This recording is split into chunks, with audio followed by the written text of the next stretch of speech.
Mana shunaqa mahalladan hovli qarab yurgan bo'lsangiz, mana sizga zo'r variant. Qaranglar mahallani. Bizda mana shu hovlimiz sotuvga chiqyapti hozir. Agar katta hovli olgan bo'lsangiz, bundan zo'r variant bo'lmasa kerak. Chunki bu hovlimizda naqd 12 ta xonasi bor va bu yoq darvozamiz to'pli garaj uchun, bu yoq darvozamiz asosiy binoga kirish uchun mo'ljallangan. Hamma kommunikatsiyasi bor, zo'r mahallada turibmiz, katta Hasanboy kelganmiz. Yon atrofdagi uylar hammasi zo'r yangi uylar. Hop, kiraverish yo'lagi mana shunaqa keng qilingan. Bu yoqga bemalol siz ikkita mashina qo'ysangiz bo'ladi va to'pli garajga bitta mashina qo'ysangiz, ko'chaga yana ikkita mashina qo'ysangiz. Xullas, parkovkadan umuman muammo yo'q. Yo'limiz juda ham keng qilingan. Bu yoqda navestigida tapchan qo'yib qo'yilgan. Uyimiz mebel texnikalar bilan birga sotilyapti. Xudo xolisa hozir to'liq obzor ko'rib chiqamiz. Qisqacha aytib o'tikaman. Bu yoqda spalni, ya'ni spalni o'zini sanuzor bilan zal, oshxona qismi va bu zdaniya uchun o'zining kotellik xonasi. Bu zdaniya keladigan bo'lsa, tepada общий xonalar soni 7 ta, pastda bo'lsa 3 ta. Yashil hududini qaranglar, juda ham chiroyli qilingan.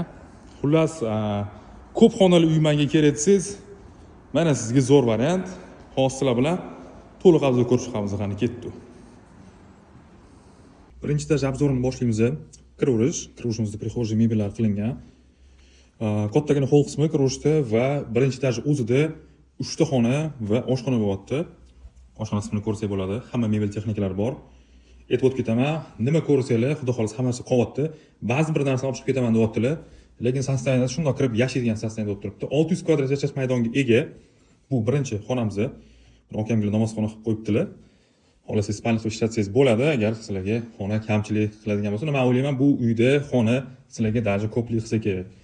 Bu mana ikkinchi xonamiz va uchinchi xonamiz. Bu zal, bu yerda ham yaxki zona, ham stolsiz zona qilib qo'yganlar. Asosiy zal qayerda desangiz, tepada shu zalimizga ikkita keladigan katta zalimiz bor. Bu oynalar hovliga qaraydi. Hamma joyda to'pli pollar qilingan, hamma xonaga radiatorlar qo'yilgan, kameralar, domofonlar hammasi qo'yilgan. Xullas, kras yashash shunaqa sostoyaniyada bo'lib turibdi. Bu yoqda bo'lsa, birinchi etajga bitta общий mana shunaqa sanuzor tashlab ketilgan. Tepani o'zida 3 ta sanuzor bo'lyapti va 7 ta xona tepani o'zida. Tasavvur qilasizlarmi? Bu yoqda bo'lsa, eng zo'r joylardan bu sizlarni mashinalar uchun to'pli garaj. Bu yoqda zaryadkalar qo'yib qo'yiblar. Menimcha olib ketadilar, yo'q qoldiradilar, bilmayman-ku. Kelganlar gaplashib olasizlar va uyimizdagi kotellik xonamiz mana shu bo'ladi. Bu именно bu zdaniyaning kotellik xonasi. Etak qismidagi zdaniyani kotelnisi o'zida отдельный qilingan.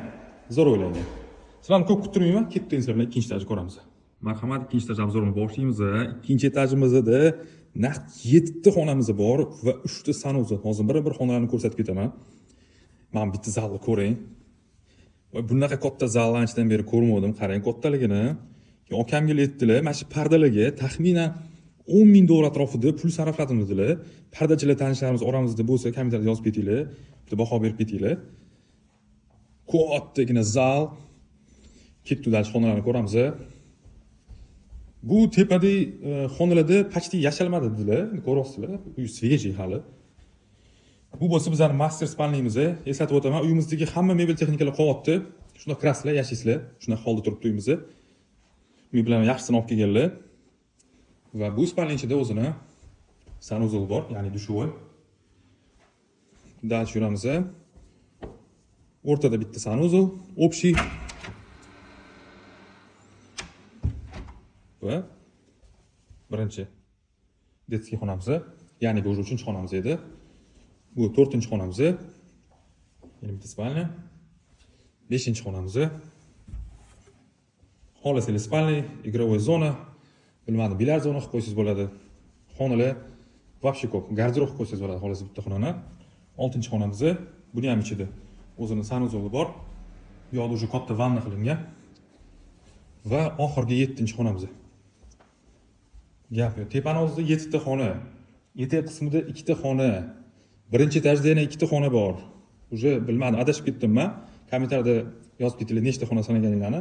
Men bu sapishlarga to'liq informatsiya yozib ketaman. Mahallasi zo'r. Mana shunaqa katta hovli qidirib yurgan tanishlar bo'lsa, albatta videoni tashlab qo'yinglar. Mana sizlarga zo'r variant. Narxi ham xudo xolisa zo'r chiqyapti.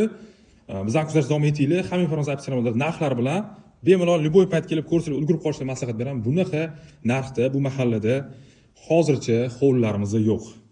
Tanishlik jo'natib qo'yishga esingizdan chiqmasin. Sog' bo'linglar, salomat bo'linglar.